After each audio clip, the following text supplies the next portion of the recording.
Write down parallel combination of capacitor.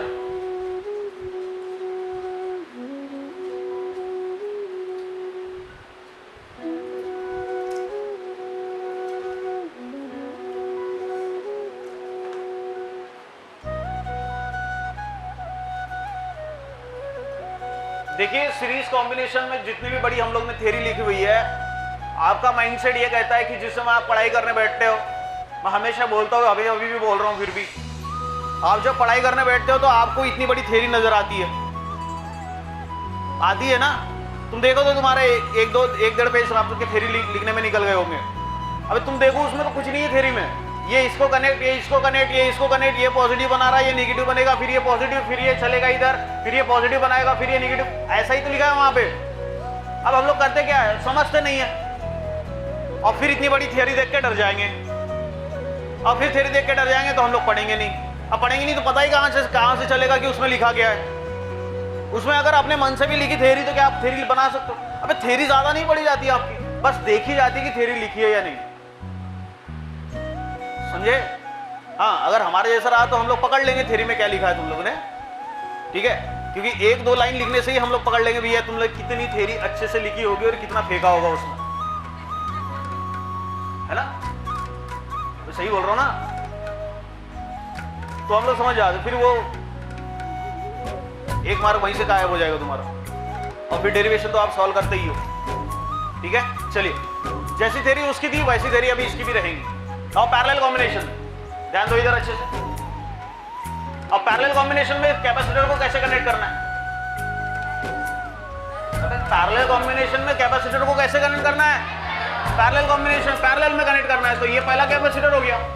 अब parallel combination में देखो कैसे कनेक्ट करते हैं इसको, ये पहला कैपेसिटर हो गया, इसका नाम होगा C1, ये होगा तेरा A1, ये होगा तेरा B1, तो होगा क्या, ठीक है? A1 पे पॉजिटिव चार्ज आएगा और उसके वजह से नेगेटिव चार्ज डेवलप हो जाएगा कहां पे, इनर सरफेस ऑफ B1 है ना, ठीक है? और फिर यहां से दूसरा कैपेसिटर में कनेक्ट कर देता हूं फिर से,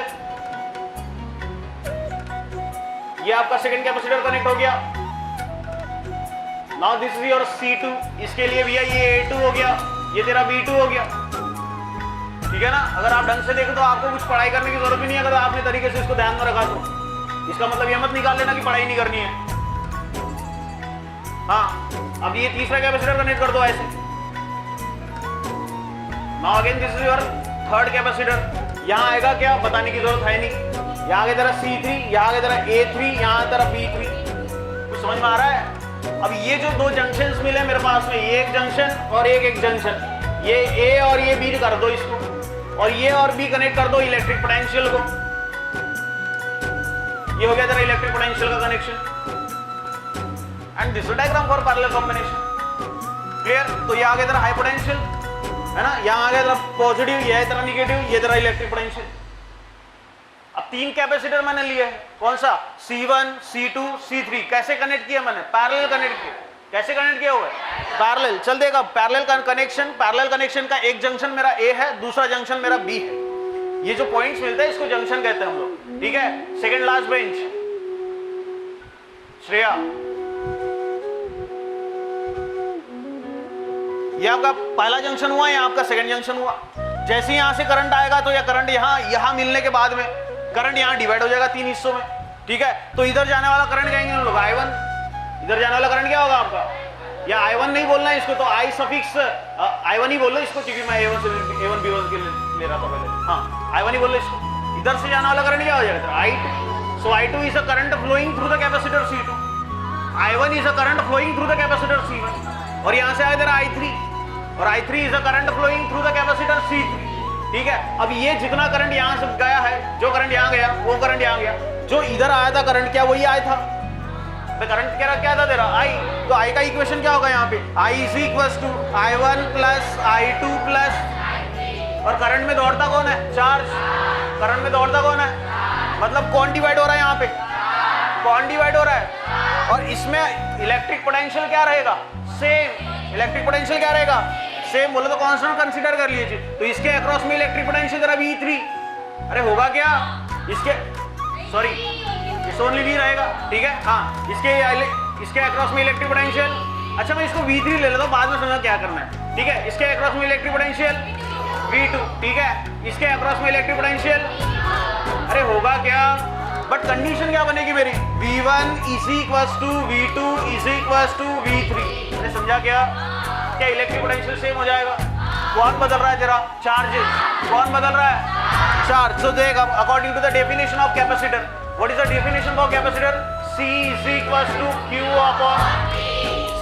Q अपॉन, चल देख अब यहाँ से मैं बना लूँ इक्वेशन Q के लिए, किसके लिए इक्वेशन बना लूँ, Q के लिए, तो Q इज इक्वल्स टू क्या हो जाएगा, CV, होगा क्या ऐसे। चल देख अगर मैं ये I की टर्म्स में बना लूँ तो I का इक्वेशन क्या बनेगा मेरा in terms of charge, Q is equals to Q1 plus Q2 plus Q3। अरे समझा क्या, where Q1 is a charge flowing across C1, where Q2 is a charge flowing across C2, where Q3 is a charge flowing across, clear हो गया यहाँ तक, ठीक है। तो ये मेरी इक्वेशन होगी, तो मैं यहाँ से ये जो इक्वेशन मैं बनाऊँ ये इक्वेशन 3 कैपेसिटर के लिए रिप्लेस कर दूँ। अरे 3 कैपेसिटर के लिए रिप्लेस होगी ना, तो ये अगर मैंने मान लिया पहला कैपेसिटर के लिए Q1 कर दिया तो क्या ये C1 हो जाएगा, अच्छा V1 हो गया, क्योंकि वोल्टेज क्या है सेम, अरे है क्या, ठीक है। नाउ सेकंड कैपेसिटर के लिए मेरी इक्वेशन क्या बनी, Q2 is equals to C2 into, अरे समझा क्या, हाँ। नाउ थर्ड के लिए क्या हो जाएगा, Q3 is equals to C3 into V, बात क्लियर है। अगेन इलेक्ट्रिक पोटेंशियल, इसके लिए मेरा चार्ज क्या रहेगा, Q is equals to C into V, और यही क्या तेरा इक्विवेलेंट कहलाएगा, अरे क्या इक्विवेलेंट कहलाएगा ये। चल देख ये Q1 Q2 Q3 और ये Q, क्या ये इक्वेशन में पुट करने पड़ेंगे, अरे पुट करने पड़ेंगे ना, तो देख इक्वेशन क्या बनेगी मेरी, now C equivalent into V is equals to Q is equals to क्या C Q1 Q2 Q3 है, और Q की जगह पे मैंने Q is C equivalent into V put कर दिया। अबे सिंपल सी बात है, तो अभी यहाँ Q1 Q2 Q3 की वैल्यू पुट कर दूं, तो यहाँ से देख क्या आ गया तेरा, C1 into V plus C2 into V plus C3 into, कौन कॉमन आ गया, तो यहाँ से आ गया तेरा C equivalent is equals C equivalent into V is equals to V common, so again this is C1 plus C2 plus, अरे समझा गया, तो कौन गायब हो गया, चल देख तो C इक्विवेलेंट क्या बन के आ गया, V C1 plus C2 plus, so this is the equation for, simple है, अबे बहुत सिंपल है, ठीक है। चल देखो देखना क्या समझ में आ गया ना।